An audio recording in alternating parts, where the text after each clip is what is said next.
جو حدیث غدیر سے متعلق ہے، اور اس میں یہ روایت بھی ہے کہ فرمایا کہ 3 دن قیام رہا غدیر میں، میدان غدیر میں۔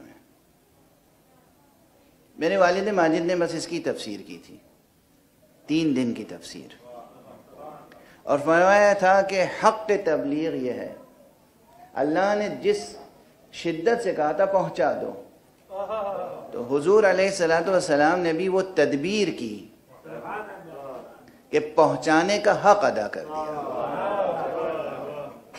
اور وہ اس طرح کہ اس زمانے میں میڈیا تو تھا نہیں، اخبارات تو تھے نہیں، پریس ہی نہیں ایجاد ہوا تھا، تو پھر پرنٹ میڈیا کا سوال نہیں ہے، الیکٹرانک میڈیا نہیں تھا۔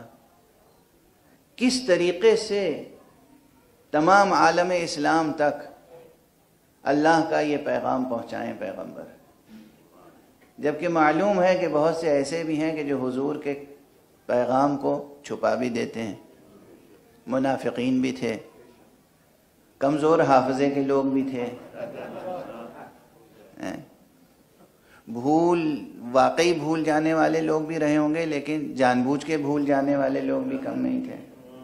تو کیا ایسا ماحول بنایا جائے کہ رب کے سامنے حضور کہہ سکیں اللہم اشہد فإنی قد بلغت، اے پروردگار گواہ رہنا کہ میں نے تیرا پیغام پہنچا دیا۔ تو حضور علیہ الصلوۃ والسلام نے وہاں 3 دن قیام فرمایا اور خیمے لگوائے، اور ایک ایک کو کہا، ہر مرد کو اور ہر عورت کو، کہ جا کر علی کے خیمے میں خصوصیت سے بیعت کرو اور سلام کرو، یہ کہہ کر السلام علیک یا امیر المؤمنین۔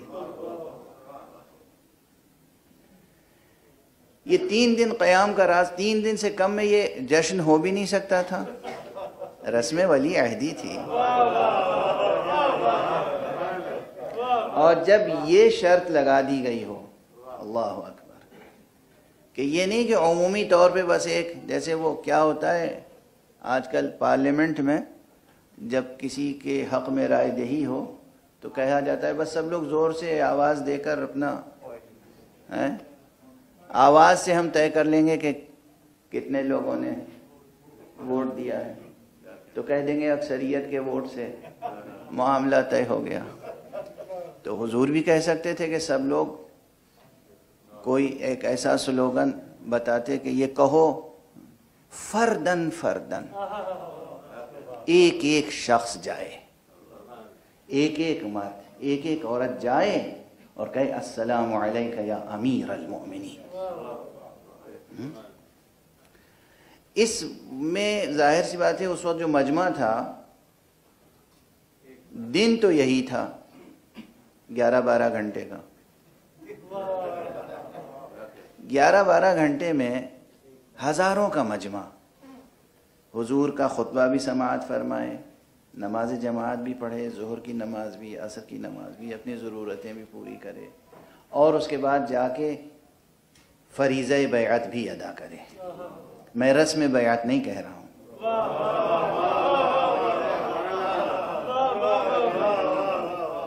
میں رسم بیعت نہیں کہہ رہا ہوں، فریضہ بیعت بھی ادا کرے۔ رسول جو کہہ دیں فریضہ ہے، فریضہ بیعت بھی ادا کرے۔ تو یہ کام ایک دن میں چند گھنٹوں میں ہونے والا نہ تھا، چونکہ اب کتنا مجمع تھا غدیر میں، اس پر بھی بہت سے حضرات برابر روشنی ڈالتے رہتے ہیں۔ بعض حضرات کہتے ہیں 30,000 کا مجمع تھا، بعض کہتے ہیں 40,000 کا مجمع تھا، بعض حضرات کہتے ہیں 1,10,000 کا مجمع تھا، 1,20,000 کا مجمع تھا۔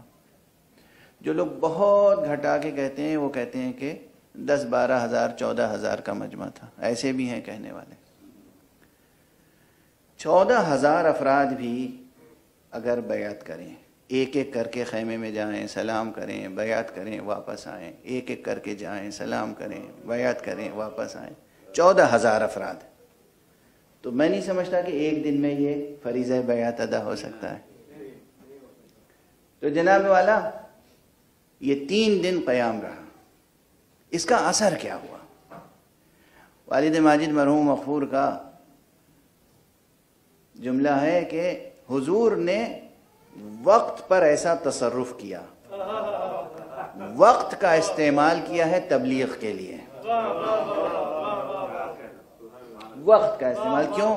ظاہر ہے اس زمانے میں جو عرب تھے تقریباً قدم قدم راستہ ناپے ہوئے تھے. وہ مدینے سے مکے کتنے دن میں آدمی پہنچ جائے گا، مکے سے مدینے کتنے دن میں پہنچ جائے گا، طائف سے مکہ کتنے دن میں جائے گا، اور مکے سے طائف کتنے دن میں جائے گا مثلا، اور دوسرے شہر جو ہیں نجد سے کتنے دن میں جائے گا اور نجد کتنے دن میں واپس آئے گا. اور اسی اعتبار سے چونکہ مستحب یہ تھا، تہذیب یہ تھی کہ خاص طور سے حج سے جب حاجی واپس آتا تھا تو خاندان کے لوگ یا بستی کے لوگ اس کے استقبال کے لیے آمادہ رہتے تھے.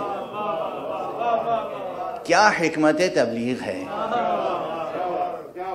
3 دن روک لینے کے معنی ہے کہ ہر بستی میں 3 دن تک لوگ کھڑے ہوئے انتظار کر رہے ہیں. اب یہ تو میں محاورتاً عرض کر رہا ہوں، یعنی ایک انتظار کی کیفیت ہے. جسے معلوم تھا کہ مثلا 2 دن کا فاصلہ ہے، وہ 20 تاریخ کو انتظار کر رہا ہے کہ آدمی آ جائے گا. یہ جسے 20 کو پہنچنا تھا یہ 22 کو پہنچا، تو یہ 2 دن انتظار میں گزرے نہیں گزرے. اس کے معنی یہ ہے کہ ہر گھر میں انتظار ہو رہا تھا. بھائی بھائی کا انتظار کر رہا تھا، بیوی شوہر کا انتظار کر رہی تھی، باپ بیٹے کا انتظار کر رہا تھا، بیٹا باپ کا انتظار کر رہا تھا. پورا عالم اسلام منتظر تھا کہ حج کر کے لوگ واپس آ رہے ہیں، اور یہاں 1 گھنٹہ دیر ہوئی، 2 گھنٹے، 3 گھنٹے، آدھا دن، 1 پہر، 2 پہر، 4 پہر، 8 پہر، 1 دن گزرا، 1 رات گزری، 2 دن گزرا، 2 رات گزری. اب جو تھا وہ انتظار کی کیفیت میں تھا. یہ ہے وقت کا استعمال. اور جب یعنی کیفیت پھر یہ تھی کہ انسان مجبور ہو بیان کرنے پر. یہاں حضور نے خطبہ دے کے ارشاد فرما دیا تھا، کیا فرمایا تھا؟ فَلْيُبَلِّغِ الشَّاهِدُ الْغَائِبُ. اب تم میں سے جو موجود ہے وہ اس تک پہنچا دے یہ پیغام جو موجود نہیں آئے. جو شاہد ہے، حاضر ہے، حضور میں ہے، وہ پہنچا دے یہ پیغام اس تک جو غائب ہے. اور ہمارے یہاں ادھر حضور کا یہ حکم اور ادھر حکمت. تو اب جو پہنچا ہوگا سب سے پہلے سوال یہ ہوا ہوگا دیر کیوں ہوئی. اس کے علاوہ کوئی جواب نہ تھا کہ رسول نے روکا تھا. رسول نے روکا تھا تو کیوں روکا تھا؟ رسول نے فرمایا ہے من کنت مولا فہذا علی.